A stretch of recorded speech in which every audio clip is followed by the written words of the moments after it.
Bien, donc on va jouer sur le mot précoce, très précoce, en sachant qu'il n'y a pas de données fort solides dans la littérature pour pouvoir répondre à cette question. Je vais faire de mon mieux. Alors, au cours du choc septique, il y a énormément de perturbations hémodynamiques, qu'elles soient au niveau macro ou micro-circulatoire. Je vais me focaliser sur l'aspect macro-circulatoire des choses. Et vous savez tous que c'est un problème à la fois de résistance ou de tonus vasculaire en périphérie, et un problème aussi de défaillance cardiaque pour un certain nombre de patients avec une diminution de la contractilité. À cela s'associe toujours, ou presque toujours, au premier plan, une composante hypovolémique. Donc, Daniel Debacker, ici présent, a bien décrit les choses dans un papier que je vous recommande de lire si ça vous intéresse, le sujet. Et donc, au cours des chocs distributifs ou septiques, le principal problème est donc bien celui d'une diminution du tonus vasculaire en périphérie qui diminue les résistances. Mais ces patients, comme je vous le disais, peuvent avoir une composante de défaillance cardiaque et donc il va falloir envisager à un moment donné, et si cette défaillance cardiaque est précoce et la défaillance vasculaire précoce, prédominant sur l'hypovolémie, administrer précocement éventuellement un traitement vasoconstricteur.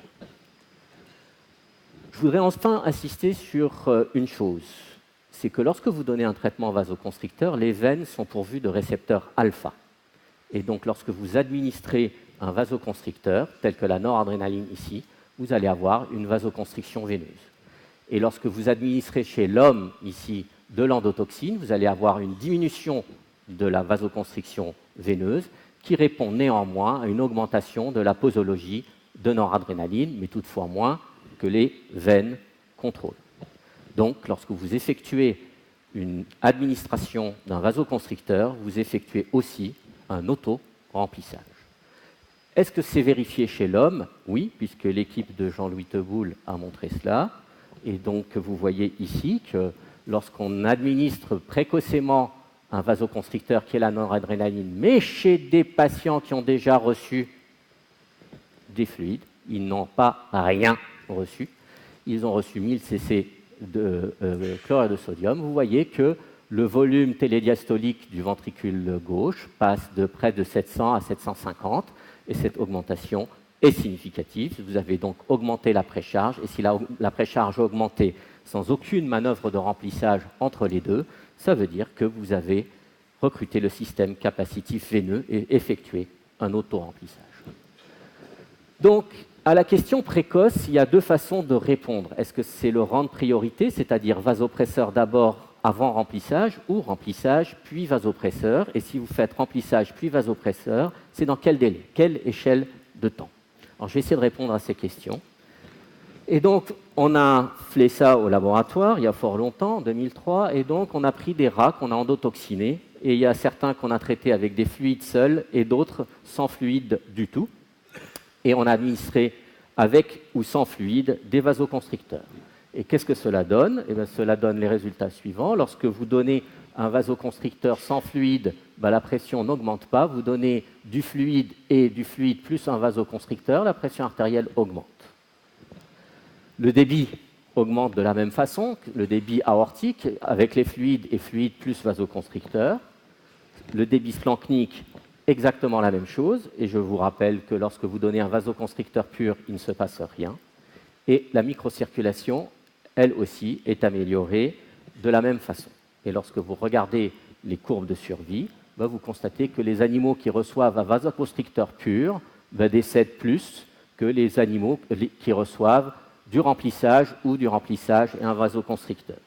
Ce résultat ne donne pas envie de donner un vasoconstricteur en première intention. Néanmoins, ça n'a jamais été testé chez l'homme, et donc je ne peux pas vous dire si cette expérimentation chez le rat est transposable directement chez l'homme. Autre façon de voir les choses, c'est d'essayer de voir, en fonction du moment de l'administration des fluides et des vasoconstricteurs, le pronostic sur l'outcome, et en particulier la mortalité. Et donc, il s'agit d'une étude rétrospective qui a été réalisée sur près de 200 000 patients. Donc, le nombre va permettre d'amortir les petites erreurs, j'espère. Et donc, ils ont divisé les phases de remplissage ou les quantités de remplissage, non pas en tierciles, mais en trois groupes. Les patients entre 0 et 1 heure qui recevaient un faible volume, entre 0 et 1 heure, entre 500 et 1000 cc de remplissage, et puis au-delà de 1 litre. Et puis ensuite, ils ont fait la même chose pour l'intervalle de temps entre 1 heure et 6 heures, et entre 6 heures et 24 heures. Et puis ils ont regardé le timing, le moment de l'administration du vasoconstricteur entre 0 et 1 heure, intermédiaire entre 1 heure et 6 heures, et tardif entre 6 heures et 24 heures. Vous me suivez? Donc je vous demande un petit moment de concentration. Et donc, le résultat principal, c'est que le meilleur scénario ou la meilleure combinaison d'administration des fluides et de vasoconstricteurs est la suivante. Il faut donner beaucoup de remplissage entre 0 et 1 heure et entre 1 heure et 6 heures, beaucoup moins entre 6 heures et 24 heures, et commencer la noradrénaline dans une phase intermédiaire qui est entre 1 heure et 6 heures. Et donc la meilleure combinaison, c'est 2, 4, 2, avec ici les chiffres en termes de médiane de remplissage, 2 litres de remplissage dans la première heure, 3,7 litres de remplissage entre 1 heure et 6 heures, et puis sur les 6 à 24 heures, un volume de l'ordre de 2,4 litres, donc en 18 heures. Donc vous voyez que si le remplissage doit être vigoureux et intense à la phase initiale, on doit, d'après ce résultat, le résultat de cette étude, ralentir l'effet. Alors bien sûr, il va falloir adapter les choses en fonction de chaque patient, mais le schéma général, c'est celui-ci, c'est plutôt remplissage intense à la phase tout à fait initiale, et puis ensuite mesurer pour éviter de donner trop de liquide, afin d'éviter la surcharge liquidienne et une balance hydrique trop positive. D'autres auteurs se sont intéressés aux mêmes questions et donc ont regardé dans des études rétrospectives. À chaque fois, on est dans le rétrospectif, donc je n'ai pas d'argument excessivement solide et vous pourrez toujours argumenter sur le fait du début du choc, puisque c'est une valeur, quelque chose qu'on ne sait pas le plus souvent. C'est difficile. Depuis combien de temps le patient est hypotendu? Si on définit le choc par l'hypotension, on peut discuter à l'envie. Et donc, vous voyez que lorsqu'on divise les survivants et les décédés, vous voyez que les survivants ont reçu plutôt un peu plus précocement, 1 heure avant, de la noradrénaline. Et lorsqu'on regarde le volume administré dans les 24 heures, il y a une différence dans les 6 premières heures et les 24 heures dans cette étude. Il y a une différence qui est donc ici, c'est plus vigoureux à la phase initiale par rapport à ceux qui sont décédés. Et à contrario, dans les 24 heures, ils reçoivent un tout petit peu moins de liquide, comme s'il y avait une meilleure efficacité initiale et donc besoin d'un peu moins de liquide derrière. J'ai dit comme s'il y avait, ce n'est pas une certitude. Et donc, pour ces études rétrospectives, peut-être que l'administration un peu précoce dans les 2,7 heures de noradrénaline est bénéfique. Toujours même étude, ils ont donc regardé ici le moment de l'administration de la noradrénaline, et là on est au-delà de 6 heures. Ils ont regardé la mortalité en fonction du moment de l'administration de la noradrénaline, et vous voyez que plus on tarde à administrer la noradrénaline, et plus le risque de décès augmente. Je le précise toujours, c'est une étude rétrospective. Donc tous les résultats sont fragiles. Et lorsqu'on administre précocement, c'est-à-dire avant les 2 heures de la noradrénaline, la pression artérielle est corrigée plus rapidement que lorsqu'on l'administre plus tardivement, et que la clearance des lactates est meilleure, et donc le pic de lactate est plus bas, et tout revient à la même valeur à partir de la 12e heure.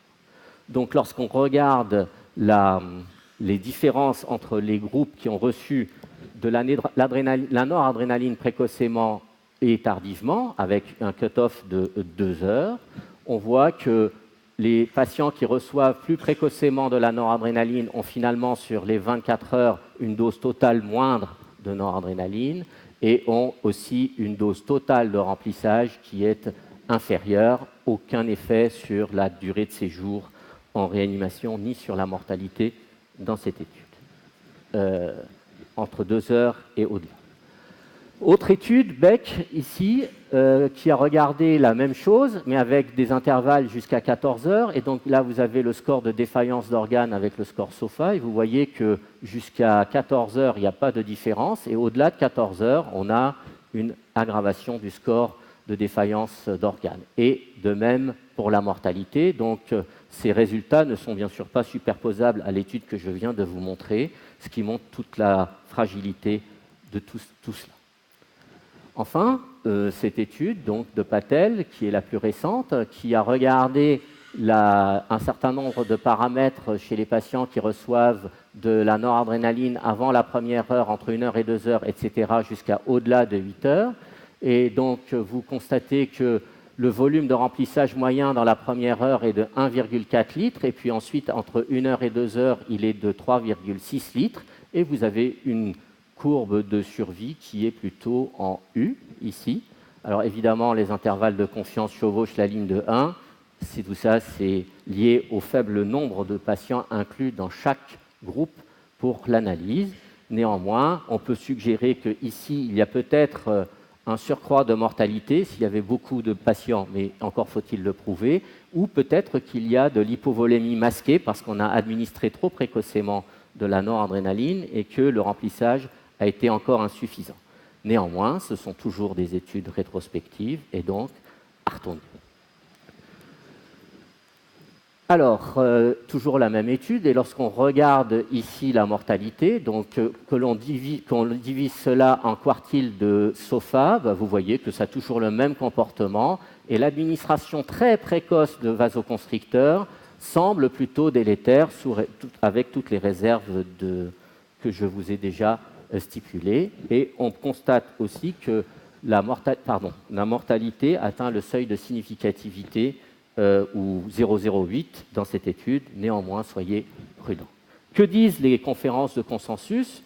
Je ne suis pas le seul éventuellement à me poser cette question, tout le monde se la pose. Et donc, ils arrivent à la même conclusion, c'est que avant d'administrer un vasoconstricteur, il faut avoir donné un remplissage vasculaire.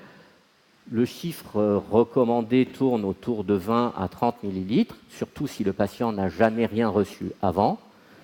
Et donc, pour la Surviving Sepsis Campaign, c'est la même chose. Le niveau de recommandation ou la certitude de la preuve est bien sûr faible. Vous voyez qu'il s'agit d'une recommandation forte d'experts qui repose sur une preuve relativement faible et qu'il commence par le remplissage et suggère, si on n'atteint pas les objectifs, de commencer un vasoconstricteur. Et je pense qu'il faut suivre ces recommandations dans la mesure où elles reposent sur du bon sens et qu'il n'y a pas d'argument pour commencer très précocement la noradrénaline et surtout pas avant d'avoir commencé le remplissage. Donc je vous rappelle en conclusion que les vasoconstricteurs augmentent le retour veineux et que c'est certes flatteur sur la pression artérielle d'administrer un vasoconstricteur, mais vous pouvez avoir une hypovolémie masquée et donc favoriser une ischémie tissulaire. Que les études expérimentales suggèrent que cette hypovolémie est masquée puisqu'il y a un surcroît de mortalité et une mauvaise perfusion tissulaire, en particulier qui compromet la microcirculation. Enfin, il n'existe pas d'argument de type evidence-based medicine en faveur de l'utilisation ultra précoce des vasoconstricteurs au cours du choc septique. Je parle du choc septique. Et enfin, je vous invite à suivre les recommandations des sociétés savantes qui recommandent de faire d'abord du remplissage.